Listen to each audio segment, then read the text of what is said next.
Ouverture hier à Djamena au Tchad du sommet extraordinaire des chefs d'État et de gouvernement de la CEMAC. C'est le Premier ministre Emmanuel Issoze Ngondé qui a représenté le chef de l'État à ses assises sous-régionales sous le thème « Intégration accélérée pour une CEMAC émergente ». Presse primature. Ce mardi 31 octobre 2017 s'est tenu sous le thème « Intégration accélérée pour une CEMAC émergente » le sommet extraordinaire des chefs d'État et de gouvernement de la communauté économique et monétaire de l'Afrique centrale dans la capitale tchadienne. Le Premier ministre chef du gouvernement Emmanuel Issoze Ngondé a représenté le chef de l'État, son Excellence Ali Bongo Ondimba empêché.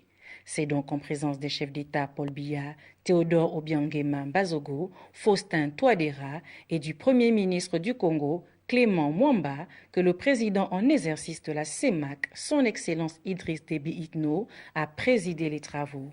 Le mot de bienvenue de la mairesse de Djamena a précédé le discours bilan du président sortant de la commission de la CEMAC.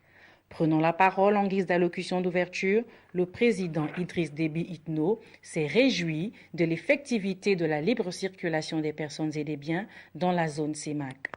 Après un huis clos des chefs d'État et de gouvernement, d'importantes mesures ont été annoncées en faveur d'un meilleur fonctionnement de la communauté et de toutes les institutions qui lui sont rattachées, parmi lesquelles l'annulation de la masse d'arriérés accumulés par les États membres à hauteur de 90%.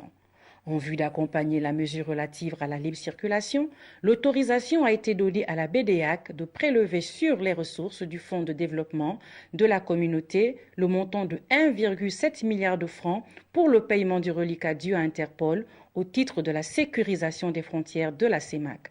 Enfin, la conférence a procédé à la nomination de nouveaux responsables des institutions communautaires.